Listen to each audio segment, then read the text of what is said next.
Ողջույն, եթերում հարցազրույցն է, զրուցակիցս Access վերլուծական կենտրոնի ղեկավար Հայկ Ասպանյանն է։ Բարև ձեզ։ Բարև ձեզ։ Պարոն Ֆանյան, դուք գիտեք, որ Ռուսաստանը սահմանափակումներ է դրել հայկական մի շարք ապրանքների ներմուծման վրա եւ վերջին ժամերի ընթացքում մի քանի ապրանքատեսակների խմբեր եւս ավելացել են։ Կորիզավոր մրգերը չի թողնում, որպեսզի ռուսական շուկա մուտք գործեն, մինչ այդ ծաղկի հետ կապված հարցեր կար, առաջիկայում միգուցե այլ սահմանափակումներ եւս ավելանան, գումարվեն սրան։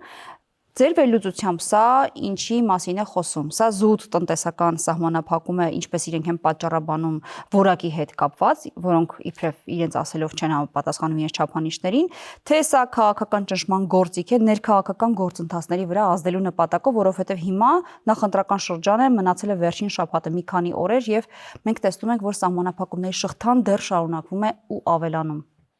Իհարկե մի համատություն կլինի կարծել, թե այս իրադարձությունները կապված չեն Հայաստանի ներքաղաքական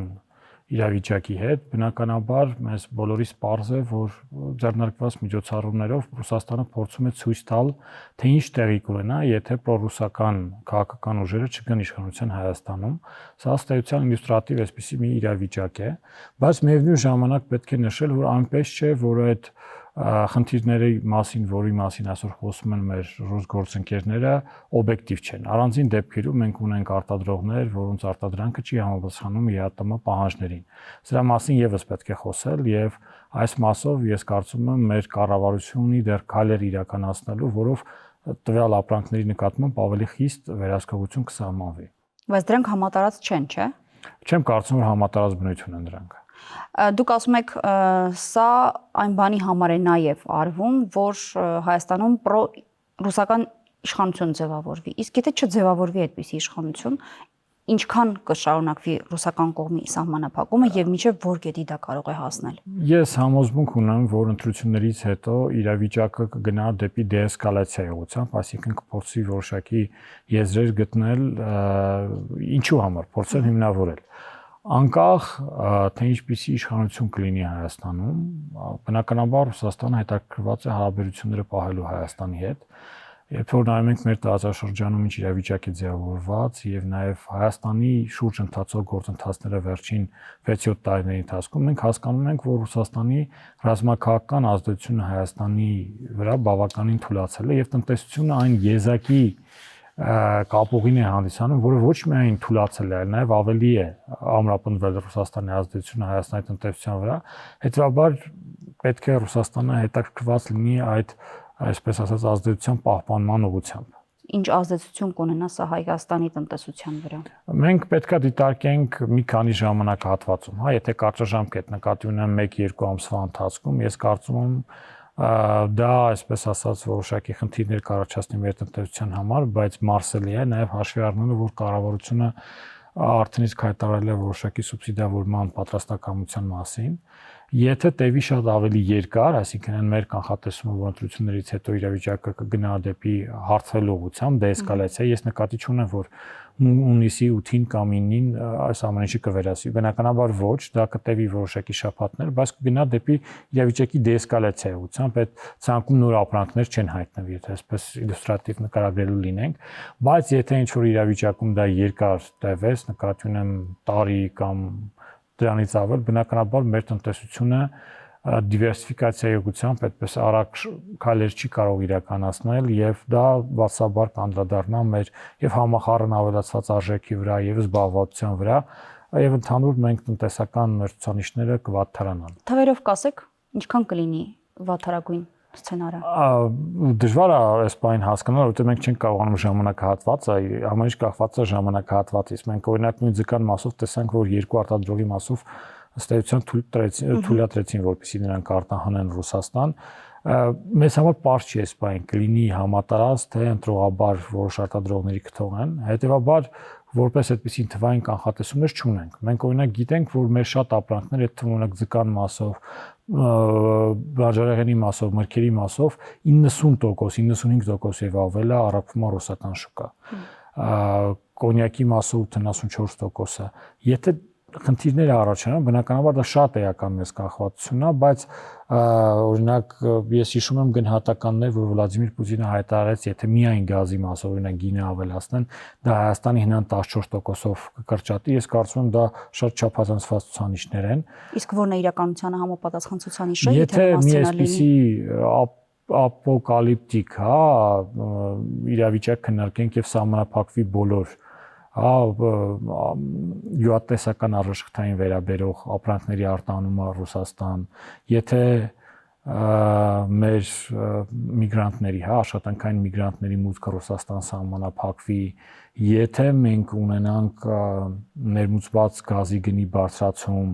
այսպիսի եթե մի քանի, այսպես ասած, սցենարներ միասին համատեղենք, ես կարծում եմ մենք մի փոքր հաշվարկներ արել ենք այս պահին հրապարակման ենթակա չի, բայց շուրջ 10%-ի մասին կարող է խոսք գնալ, ոչ ավել։ Եթե այս բոլորը համաժամանակյա իրականացվեն։ Լավ, դա իհարկե վատագույն սցենարն է եւ սա հիպոթետիկ է դեռևս այս պահի դրությամբ, բայց ամեն դեպքում եթե գնանք այդ վատ սցենարի ճանապարհով եւ տեղի ունենա ձեր ասած այդ 10%-ի հնարավորությունը վատ սցենարի դեպքում, մենք մեր քաղաքացիները եւ առհասարակ մեր պետությունը ոնց կկարողանա արձագանքել կամ միգուցե չեզոքացնել դա հնարավորություն կա։ Նախ երևի թե պետք է խոսել, որ նախորդ ժամանակահատվածում ձեռնարկված քայլերը արտանման դիվերսիֆիկացման ուղղությամբ բավարար չեն եղել։ Ես ձեզ նշեցի թվեր, որ այս պայն մեր կոնյակի արտադրության 74%-ն ենք տանում Ռուսաստան, պտուղ բանջարեղենի մասով 95% եւ ավել, որը կրիտիկական թվեր են, այո։ Սա նշանակում է, որ նախորդի ժամանակահատվածում այն քայլերը, որ մենք ձեռնարկել ենք արտանման դիվերսիֆիկացիայի ուղղությամբ, դրանք բավարար չեն եղել։ Սա առաջի հարցը։ Ինչ կարող ենք անել մենք։ Մենք այս պահին մեր կենտրոնը ուսումնասիրում է օրինակ Մոլդովայի փորձը, թե ինչպես իրենք փորձեցին հաղթահարել 2013-ին դրված արգելքները, երբ որ Ռուսաստանը արգելել էր մոլդովական կոնյակը եւ գինին տանել դեպի ներմուծել դեպի Ռուսաստան։ Բնականաբար այստեղ անհրաժեշտ է որոշակի, այսպես ասած, աջակցություն ակնկալել արևմտյան գործընկերներից, կլինի Եվրամիությունը, կլինի Ամերիկայի Միացյալ Նահանգները։ Նույն Եվրամիությունը 2013 թվականին բարենպաստ պայմաններ է ստեղծել մոլդովական արտադրողների համար եւ բացել է շուկան ըստ էության, որպեսզի ավելի հեշտեցված պայմաններով առանց մաքսատուր արտահանեն իրենց ապրանքը եվրոպական շուկա։ Նույն օրինակ սկանդինավյան երկրներից է Մոլդովան որոշակի աջակցություն ստացել իրենց ապրանքները այնտեղ արտահանելու ուղղությամբ։ Մենք երևի պետք է այս ուղղությամբ ավելի ակտիվ քայլեր իրականացնենք, որպեսզի այդ շուկաները մեր համար ավելի հասանելի լինեն։ Սա մի ուղղությունն է։ Երկրորդը մենք վերջերս խոսեցինք նաև, որ Հայաստանը հնարավորություն է ստացել Ախալքալակ Կարս երկաթուղուց օգտվելու եւ ապրանքներ նաև արտահանելու այդ ուղղությամբ։ Ես կարծում եմ, սա իրականում իրավիճակ փոխող նաև հանգամանք կարող է հանդիսանալ եւ մեր արտահանման համար եւ մեր ներմուծման համար։ Մենք պետք է ավելի ակտիվ քայլեր իրականացնենք եւ Մերձավոր Արևելքի երկրներում, նկատի ունեմ Սիրիա, Լիբանան եւ Եգիպտոս, այս երկրներում փորձենք մեր ապրանքների ներկայությունը ապահովել, նաեւ բնականաբար դեպի Եվրոպա արդեն ապրանքների մատակարարումը արդեն ուղղակի երկաթուղ վրա կարելի է դնել եւ պայմանական ուղարկել ուղիղ դեպի Ֆրանկֆուրտ։ Բայց բնականաբար սա քայլեր է ենթադրում։ Միամտություն կլինի հավատալ, որ պայմանական 2-3 տարում հնարավոր կլինի այս ամբողջ հոսքը, որ այսօր Ռուսաստանն է գնում, դա ուղղել դեպի Եվրամիություն կամ այլ երկրներ։ Բայց մենք ինչու ենք միայն Եվրամիության մասին խոսում, երբ որ խոսում ենք դիվերսիֆիկացիայի մասին, չէ՞ որ այլ ուղղություններ կան։ Նույն խոսում էինք, ասենք Դուբայի մասին կամ չգիտեմ, Մերձավոր Արևելյան որևէ այլ պետության մասին։ Ճիշտ է, ես հենց դա նաև փորձեցի ասել, Մերձավոր Արևելքի այլ երկրներ, Կենտրոնական Ասիայի երկրներ։ Այո, մենք պետք է դիտարկենք ոչ միայն Եվրամիությունը, այլ նաև այլ երկրները, բայց ցանկացած երկրում ապրանքները, այսպես ասած, մտցնելու համար եւ վաճառքներ ունենալու համար ժամանակ է պետք։ Դա 1 տարվա գործ չի, ոչ էլ 2 տարվա գործ է։ Այս ընթացքում բնականաբար, եթե իրավիճակը այնպես ընթանա, որ այլ ընտրակներ մենք չունենանք, դա բացաբար կանդրադառնա մեր տնտեսության վրա։ Հիմնականում այս ընթացքում քանի այս սահմանափակումները կան, որ ոլորտներն են ավելի շատ, եթե նախնական իհարկե կարելի է գնահատել, տուժել, գյուղատնտեսությունը, վերամշակումը, արտահանումը, ինչի վրա է ամենամեծ խնդիրը առաջացել։ Բնականաբար դեռևս որպես այդպիսի վիճակագրություն հրապարակված չի, որպեսզի մենք վիճակագրությունով դատենք, բայց նայելով թե ինչ ապրանքների մասին է խոսքը, սկսած ջերմուկից վերջացած ձկան մասով կամ պտուղ բանջարեղենի մասով, դրանցից ամենակրիտիկական իրավիճակը թերևս պտուղ բանջարեղենի մասով է, որովհետև դրանք շուտ փչացող ապրանքներ են, կամ պահեստավորումը կամ պահածոյացումը բավականին մեր ջանքերը պահանջում եւ այդ գնով նաեւ նպատակարար չի բնականաբար պահածոներ պատրաստել, ասենք օրինակ լոլիկը կամ օրինակ հատած ծաղիկները, որ մենք արտահանում ենք, դա էլ խնդրահարույց է, այս ուղղությամբ, բայց պետքա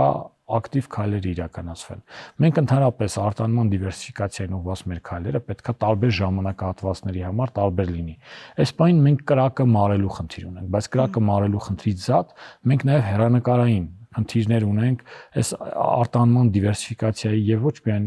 դիվերսիֆիկացիայի, հա, մենք հաճախ խոսում ենք աշխարհագրական դիվերսիֆիկացիայի մասին, բայց նաեւ ապրանքային դիվերսիֆիկացիայի նաեւ խնդիր ունենք։ Այս ուղղությամբ քայլեր պետք է իրականացվեն, որը ես ուզում եմ շեշտել, որ դեռևս բավարար չեն։ Ես առիթ ունեցա վերջերս մասնակցելու նաեւ էկոնոմիկայի նախարարության բյուջետային հայտերի քննարկմանը եւ պարզ է դառնում, որ հետագա ժամանակահատվածի համար էլ, հա, համատարած, այսպես ջանքերը, որը պատրաստում են դրվել, համենայն դեպս բյուջետային փաստաթղթից այդ ամեն ինչը չի երևում։ Պարոն Ֆանյան, կառավարությունը էկոնոմիկայի նախարարը հայտարարում էր, որ առաջարկ են արել սուբսիդավորելու հետ կապված եվրոպական տարածք շուկաներ արտահանելու համար մարդիկ հնարավորություն կունենան գոնե այդ վճարումներ ստանալու կամ սուբսիդավորում ստանալու պետության կողմից, որքանով է պատրաստ մեր կառավարությունը սա արդյոք նախ իրավիճակային լուծում է թե չէ եւ որքանով է մեր բյուջեն պատրաստեց իրականացնելու այդ սուբսիդավորումը, թե աջակցություն է հարկավոր դրսից ցույց Եվրամիությունից։ Բնականաբար Եվրամիությունից եւ այլ գործընկերներից աջակցությունը բավականին տեղին կլիներ։ Ինչ վերաբերում է մեր ֆինանսական ռեսուրսների հետ կապված, նախ եկեք նշենք, որ Եվրոպա այնպես չի, որ ամեն ինչ հնարավոր է Իսպանիան արտահանել։ Գոնե թե սահմանափակումները, որոնք դրվել են այս ապրանքների վրա, դրանք արդյոք եվրոպական շուկայում իրենց տեղը ունենալու հնարավորություն ունեցող ապրանքներ են, որոշ ապրանքներ միգուցե եւ հնարավորություն ունեն, որոշ ապրանքներ ոչ։ Եվ սուբսիդավորումը իրականում որոշակի հարցեր կլուծի։ Առնվազն, գիտեք, Հայաստանը 2022 թվականից GSP+-ի շահառուչի հանդիսանում այլևս, եւ մենք ըստ սովորական մաքսատուրքերն են մեր նկատմամբ կիրառվում, այդ most favored nation-ի բաներն են կիրառվում։ Եթե մենք ավելի արտոնյալ պայմաններ ունենանք, նույն օրինակ Եմեն ժամանակին Մոլդովայի համար որոշակի վերապահումներ արել մաքսատուրքերի, այսպիսի բաներ ակնկալենք, սա ավելի տեղին կլինի։ Ինչ վերաբերում է չափերով սուբսիդավորման մասին, այստեղ գիտեք, խնդիրը ոչ թե մաքսատուրքի սուբսիդավորումն է, այլ ապրանքը վաճառելն է, պայմանական։ Դիցուք նույնիսկ ապրանքը որակապես համապատասխանում է եվրոպական չափանիշներին եւ մեր ջերմուկը մենք տարեցինք, ջերմուկը մենք տարանք Եվրոպա, դիցուք համապատասխանում է չափանիշներին, սակայն ոչ մեկ ջերմուկը որպես բրենդ, որպես հանքային ջրի բրենդ չի ճանաչում։ Այնտեղ ժամանակահատված է պետք, որպեսզի սպառողների ուշադրությունը գրավի, որպեսզի հասանելիություն ստանան դարակաշարերում, սուպերմարկետների, դա ժամանակահատված է պահանջում։ Ինչ չի թվում, թե սուբսիդավորման բոլոր հարցերը հնարավոր է լուծել։ Այսինքն նույնիսկ հայտնվել է դեռ երաշխիք չի, որ հետաքրքրություն կունենան եվրոպացիները հայկական ապրանքների նկատմամբ։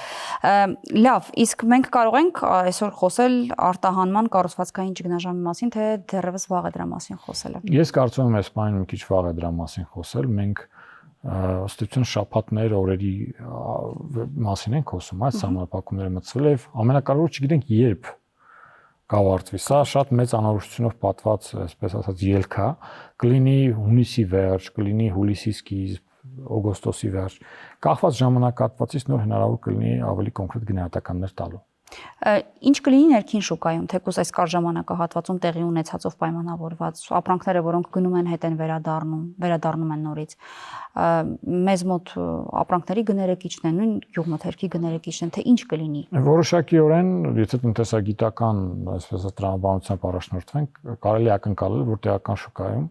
առանձին ապրանքների գները կնվազեն։ Գնողի համար լավ է, իսկ տնտեսության համար։ Գնորդների համար դա լավ կարող է դիտվել, վաճառողների համար վատ, ֆերմերների համար վատ։ Այսպես է իրավիճակը լինելու, հա, մենք եկեք չմոռանանք, նաև ես չեմ ուզում թյուր պատրանքները ստեղծվեն նաև մեր ազգաբնակության շրջանում, որ գները էականորեն ընկնելու են, հա, եթե հաշվի առնենք, որ այդտեղ կան մանրածախ ցանցեր, որոնք ունեն իրենց մարժան եւ այնպես չի, որ այն օրինակ ելակ եթե մենք գնում ենք 1500 դրամով, այդ 1500 դրամը ստանում է ֆերմերը։ Այդ ֆերմերը դրանից կարող է ստանալ 600-700 դրամ պայմանական։ Մնացած այդ միջնորդական բաներին է լինում, իսկ եթե այդ 600-700 դրամանոց ելակը դառնա պայմանական 300 դրամ էլ միևնույնն է այն մնացած 700 դրամ շարունակելու են միջնորդները իրենց գումարները ստանալ։ Պարոն Ֆանյան, իսկ մենք ներքին իրացման հետ կապված խնդիր չենք ունենա, հաշվի առնելով, որ օրինակ այսքան ծավալով պտուղ բանջարեղեն, հիմա կոնկրետ պտուղ բանջարեղենի մասն եմ խոսում, արտահանվում է Ռուսաստան, եթե դա հիմա չի արտահանվում, այստեղ այո գինը կիչնի, բայց ընդհանուր առմամբ իրացման խնդիր չենք ունենա այսպես։ Առանձին ապրանքների նկատմամբ բնականաբար խնդիր է լինելու։ Այնպես չի որ մեր տեղական, հա, ասենք ինչքան կարելի է ելակ ուտել, եթե ասենք։ Դա եմ ասում։ Ոչ միայն ելակ, բայց դա օրինակ ես ելակը բերեցի մնացած ապրանքները եւս, բնականաբար այդ խնդիրները կան, որ կարան լինեն, բայց դա զուգահեռաբար, օրինակ հիմա եթե մեր տնտեսվարողները, հատկապես ջերմոցային տնտեսություն ունեցողների դեպքում, իրենք կարող են էականորեն նվազեցնել այդ արտադրության ծավալները, հա, կամ սահմանափակեն, բայց նաև ջերմոցային սեզոնը ստեյցիան էականորեն մոտենում է, հա, այդ ավարտին կամ սահմանափակվում է, բայց բանի դեպքում, երբ որ ունեն պայմանական ծառեր, հա, իրանք ծառը բնականաբար բերքը տալու է եւ դա իրացման խնդիր է առաջանալու է։ Ծիրանի դեպքում կամ մնացած կոնկրետ խաղողի պարագայում, եթե մենք այսօր սահմանափակված է մեր կոնյակի արտահանումը, մթերման խնդիր է առաջանալու։ Նայած այս խնդիրը երբ կլուծվի, սրանք բնականաբար խնդիրներ են, որոնք այո մեր տնտեսությունը բախվում է եւ պետքա արդեն նոր կառավարությունը թերևս ավելի ակտիվ ուշադրություն դարձնի այս հարցերին։ Շատ կարևոր հարց՝ գազի գինը։ Սրա մասին մենք լսում ենք Մոսկվայից տարբեր գնահատականներ, հավանականությունը, որ այս սահմանափակումները կգան կհասնեն գազին, գնի բարձրացման տեսանկյունից կամ վատագույն սցենարի դեպքում գազ մեզ չտրամադրելու տեսանկյունից, որքանով են հավանական։ Դժվար է հավանականությունը գնահատել, սա կախված է շատ գործոններից, թե հունիսի 8-ից հետո ինչ հանդիպումներ կլինեն, ինչ քննարկումներ կլինեն։ Ես կոնկրետ թվային ցուցանիշ կդժվարանամ ասել, բայց որ օրինակ գազ չեն տա դրա հավանականությունը շատ ցածր եմ համարում։ Բայց ինչու՞։ Որովհետև գինը կբարձրացնեն եւ բացի այդ մենք ունենք որոշակի ռեզերվներ, մենք եթե տեխնիկապես գազը չի հասնում Հայաստանին, հնարավոր է դա փոխարինել կարճ ժամանակահատվածում այլ մատակարարներից գազ ստանալով։ Այլ բան է, որ մենք սահմանափակված ենք մեր գազը այսպես ներմուծումը դիվերսիֆիկացնելու եւ այլ ներկրներից, հա, դա բերելու հաշվի առնելով այն համաձայնագրերը, պայմանագրերը, որը մենք ստորագրել ենք 2013 թվականի դեկտեմբերի 2-ին, այդ երկու համաձայնագիրը, որով մեկով կարգավորում էր մեր 20%-ի, վերջի 20%-ի փոխանցումը Գազպրոմին, հա, այն ժամանակ Հայ-Ռուս Գազարդ ձեռնարկության 20%-ի փոխանցումը Գազպրոմին եւ նաեւ գազի ենթակառուցվածքի, այսպես ասած, օգտագործման հնարավորությունները սահմանափակումները Հայաստանի համար։ Երկրորդը գազի գնի կարգավորումները, որով մեր հայաստանյան գազի գինը ստեյցիան կապված էր Օրենբուրգի մարզի գազի գնին։ Եթե տեխնիկապես, օրինակ ասեն, մենք նախկինում այդպիսի իրավիճակներ ունեցել ենք, որ ինչ որ վթարներ են տեղի ունեցել։ Եթե վթարի պատճառով մատակարարում չի լինում, շատ լավ կա, այլ ընտրանքային ուղիներ կարելի է դրանք բերել կարճ ժամանակահատվածում։ Եթե խոսքը գնում է ուղղակի բարձր գնով վաճառելու է, դա ըստեյության մենք նաև պետք է ավելի պրոակտիվ լինենք եւ առաջարկենք ոչ միայն վերանայել գազի գնի համաձայնագիրը, այլ նաև մյուս համաձայնագիրը, որով մենք սահմանափակված էինք այլ երկրներից կամ ըստեյության քանի որ ենթակառուցվածքները Հայ-Ռուս Գազարդին են, մենք սուվերեն նույնիսկ այդ իրավունքը չունենք դա իրականացնելու, քանի դեռ չունենք համապատասխան հնարավորություններ այդ ենթակառուցվածքները օգտագործելու։ Ասենք պարոն Ֆանյան, մենք չենք կարող գազի գինը քննարկել, վերանայել, որովհետև պայմանագրային պարտավորություններ ունենք Ռուսաստանի հետ։ Դե իրանք քանի որ քննարկում են, երկու համաձայնագիր կա, հա, երկու պայմանագիր կա, մեկը վերաբերում է գնի կարգավորմանը, թե գինը ինչպես է սահմանում, երկրորդը այն մեր հնարավորություններին այդ ենթակառուցվածքների օգտագործման հետ կապված։ Եթե Ռուսաստանը առաջարկում է մի համաձայնագիրը փոխել, բնականաբար տրամաբանական կլինի, որ մենք մյուսն էլ առաջարկենք։ Հակառակ դեպքում պատային իրավիճակ է ստեղծվում, գինը շատ բարձր է, այդտեղից չենք կարող բերել, եւ սա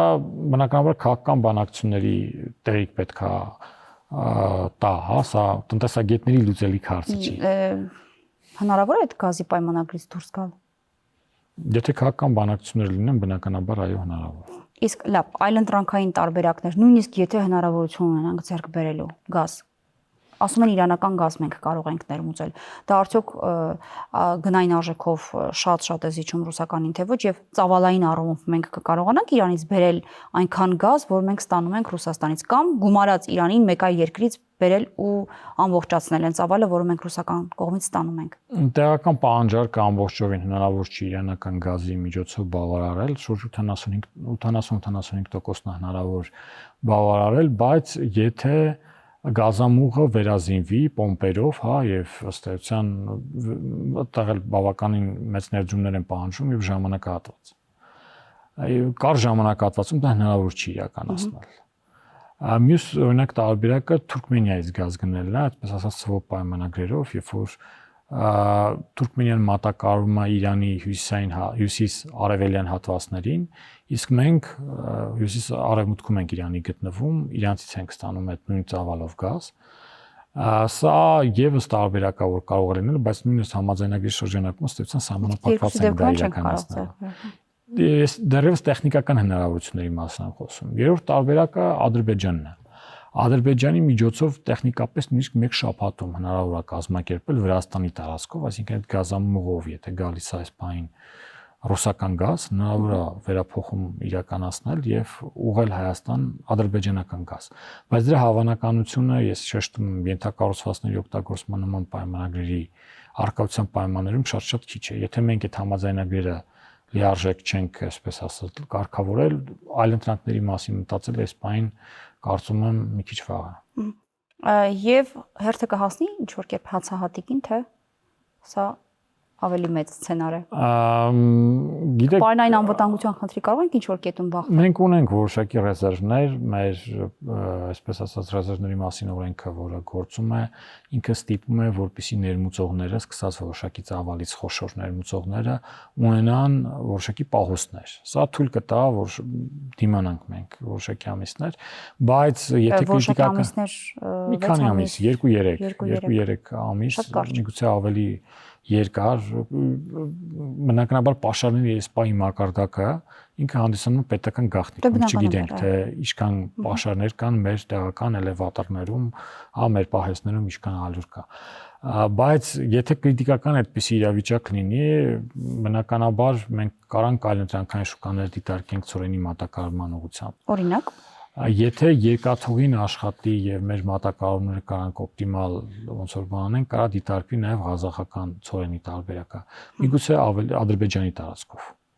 Նախկինում երբ որ դիտարկում ենք Ռուսաստանի տարածքով ծորենի մատակարարում, մենք նույնիսկ փորձնական ունեցանք կարծես թե ղազախական ծորենի ներմուծում Ռուսաստանի տարածքով, եթե դա էլ բանանի, բնականաբար արդեն պետքա դիտարկել այդ մուլտիմոդալ փոխադրումը Կասպից ծովի վրայով նավով գա Բաքու, Բաքվից դեպի Հայաստան, Ուկրաինան կարող է հանդիսանալ ընտրանքային ուղի։ Ես մի կարևոր օրինակ եմ ուզում բերել նավթամթերքի հետ կապված, բենզինի, դիզելային վառելիքի հետ կապված, երբ որ Ուկրաինան հարվածեց Ռուսաստանի նավթավերամշակող գործարաններին եւ ԵԱՏՄ-ում հասկացանք, որ հնարավոր չի ռուսական ուղղակի բենզինի հաշվին մատակարարումները շարունակել, որովհետեւ Ռուսաստանը ինքը այդ խնդիրը ուներ, ըստ էության ներմուծման մաքսատուրքերը վերացվեցին բենզինի համար եւ հիմա մենք ունենք բավականին դիվերսիֆիկացված ներմուծում։ Սկսած Եգիպտոսից եւ Ռումինիայից վերջացրած Ադրբեջանով։ Մենք ներմուծումներ ենք անում այս բանին։ Բենզինի ներմուծում ենք մենք այս բանին իրականացնում։ Դա հնարավոր նաեւ գազի եւ գազի դեպքում շատ հացահատիկի պարագայում հնարավոր է։ Դեպքում եւս հնարավոր է, եթե այդպիսի քրիտիկական իրավիճակ։ Բայց ղազախական ծորենի մասով կհիշեք քննարկումները, որ ասում էին որակի հետ կապված խնդիրներ կան եւ այլն, գնի մասով իրենք ինչպիսի գին ունեն, մեզ ավելի հարմար են, թե հարմար չեն ռուսականին, եթե որպես փոխարինող դիտարկենք։ Նայեք, հաշվի առնելով, որ այս պահին որտեղից ենք մենք, հա, այդ ձեռքբերումները անում, ասենք Ռոստովի կամ Կրասնոդարի կամ Ստավրոպոլի մարզերից Ռուսաստանի, բնականաբար դրանք ավելի նպատակահարմար են։ Հետո մեր ենթակառուցվածքները արդեն ձևավորված են դակից բերելու համար։ Հիմա եթե մենք ստիպված ենք փոխարինել, բնականաբար որոշակի ավել վճարների հարց է լինելու։ Եթե այդ ավել վճարների հարցը չլիներ, այսօր էլ մեր տնտեսվարողները կբերեին Ղազախստանից։ Եթե բերում են Ռուսաստանից, ուրեմն ամենաօպտիմալ տարբերակը ռուսականն է։ Բայց եթե ստիպված ենք, հա, փոխելու, բնականաբար դա միշտ առաջացնում է լրացուցիչ ծախսեր։ Այլապես միշտ բիզնեսը միշտ ամենաօպտիմալն է ընտրում։ Պետք է բիզնեսը ինքը իրեն փորձի կարգավորվել ու հարմարվել իրավիճակին, թե կառավարությունը նաև պիտի հնարավորինս օգնի բիզնեսին։ Եվ օրինակ եթե մենք խոսում ենք կառավարային քայլերը, որը կարող անել կառավարությունը, օրինակ համաձայնություններ ձեռք բերել արտոնյալ պայմաններով արտահանում իրականացնելու կամ օրինակ նույն օրինակ Ադրբեջանով որ ձեռք մենք տեսանք Ղազախական ծորեն եկավ առանց պետության միջամտության դա հնարավոր չէր։ Այսինքն հնարավոր չէր մեր խոշոր գործարարները գնային ինքնուրույն այդ ամեն ինչը կազմակերպեն գոնե Ադրբեջանի դեպքում եւ պետությունը եւ մասնավորը աշխատանքներ ունեն իրականացնելու։ Սա միանշանակ է, բայց պետք չի, այսպես ասած, ամբողջը թողնել պետության դաշտում եւ ամբողջը թողնել մասնավորի դաշտում։ Սա հնարավոր չի։ Կան քայլեր, որը պետքա պետությունը անի, կան քայլեր, որը պետքա մասնավորը անի։ Հիմա Թուրքիայի գործարարների եւ Հայաստանի գործարարների միջև հանդիպումը սա ինչ ազդեցություն է իրավիճակում կարող է ունենալ կամ ինչ հնարավորություններ առաջիկայում կարող է բացել։ Ես կարծում եմ դրա, այսպես ասած, մոտալուտ էֆեկտի մասին շատ զգույշ պետքա մոտենանք, եթե լինեն նույնիսկ այսպես ասած դեմոնստրատիվ ինչ որ արտանման ներմուծման օրինակներ, բայց դեռևս վաղ ես զգուշությամբ կմոտենայի, ես ինքս ջատագով եմ հայ-թուրքական սահմանի բացման, կարծում եմ դա տնտեսապես միանշանակ օգտակար կլինի Հայաստանին, նաև Թուրքիան որպես տրանզիտային երկիր Հայաստանի համար, բայց այս պահին սпасել մեծ ակնկալիքներ ունենալ, որ հնարավոր է, չգիտեմ, մեր այն ապրանքը, որ Ռուսաստան ենք տանենք Թուրքիա կամ Թուրքիայի միջոցով այլ երկրներ, կարծում եմ մի քիչ պետք է ավելի զգույշ լինել գնահատականների մեջ։ Ամփոփում ենք զրույցը, պարոն Ֆանյան, բացի Մոսկվայից հնչող կոշտ հայտարարություններին եւ իրավիճակին, սահմանափակումներին, կոշտի արձագանքը առհասարակ ԵԱՏՄ անդամ պետությունների հայտնի նամակը, որը ուղղվել էր Երևանին, որում նաև նշվում էր այն մասին, որ հանրաքվե արվի, որպեսզի Հայաստանի վերջը որոշի մնում է ԵԱՏՄ-ում, թե դուրս է գալիս եւ գնում Եվրամիություն։ Սրա վերաբերյալ դուք ինչ գնահատական ունեք եւ սա արդյոք քաղաքական որոշման այսպես ուղերձ է Հայաստանին որոշելու այստեղից թե այնտեղից եւ ինչպիսի արձագանք հետագայում դա պետք է ունենա։ Իհարկե Երևանի պաշտոնական դիրքորոշումն են, այո, այն է, որ մենք հանրաքվե այս բայդությամբ չենք անում, որովհետեւ դեռևս համատեղելի է եւ Եվրամիությունը եւ ԵԱՏՄ-ն, բայց այդուհանդերձ սա արդյոք վերջնական կարմիր գիծն է, որ պիտի Երևանը ի վերջո որոշի ինչ է անում։ Ես չեմ կարծում, որ օրինակ Ռուսաստանի կամ Ղազախստանի համար շատ հետաքրքիր է թե Հայաստանը պայմանական, հա, մենք եվրոպական ուղղությամբ ենք գնում այս բանին, քան թե ԵԱՏՄ-ում ենք։ Ամեն ինչ հայ-ռուսական տիրույթում է։ Սա հայ-ռուսական տիրույթում եւ դրանից բխող այդ ազդեցությունն է, որը մենք տեսնում ենք այդ նամակի բովանդակության վրա։ Էլ եմ ասում, բոլորիս պարզ է, որ ԵԱՏՄ-ն առհասարակ ինքը ձևավորված է Ռուսաստանի շուրջ, որպես տնտեսական միություն, եւ մեր օրինակ փոխադարձ կապերը տնտեսականում Ղազախստանի ու Ռուսաստանի հետ ուղղակի ծիծաղելի ցածր մակարդակի վրա են գտնում եւ այս ուղղությամբ էլ, հա, նույնիսկ ԵԱՏՄ շրջանակում մենք пассив ենք եղել եւ պետական աջակցության մասով եւ մեր բիզնեսմենները, հա, թվում է թե Ղազախստան։ Իմիջիայլոց այդ նույն մաքսային արտոնությունները կային ԵԱՏՄ մյուս երկրների պարագայում, փաստորեն մենք ավելի շատ էլի կենտրոնացած ենք եղել Ռուսաստանի շուկայի վրա, քան որ նույն դիվերսիֆիկացիայի տրամաբանությունից ելնելով կարելի էր մյուս։ Չէ, դրա տրամաբանությունը կա, որտեղ ռուսականը ավելի հեշտ էր, ավելի եւ տարածքային առումով ավելի մոտ էր եւ մշակութային առումով եւ գործարար կապերի առումով։ Ես այն որ գործարարները ընտրել են ռուսականը, դա ունի իր տնտեսական, այսպես ասած, տրամաբանությունը այդ ամեն ինչի տակ։ Բայց միևնույն ժամանակ այն գործարարը, որ իր արտադրանքի 98%-ը տանում է մի երկիր, կապ չունի դա կլինի Ռուսաստանը, կլինի Ամերիկայի Միացյալ Նահանգները, Ֆրանսիան, Գերմանիան, ինքը պետք է մի օր հասկանա ինչ կլինի, եթե չլինի դա։ Այդ երկիրը ամենադեմոկրատ, ամենացանկալի, ամենադաշնակից, հա, ասենց ամենադրական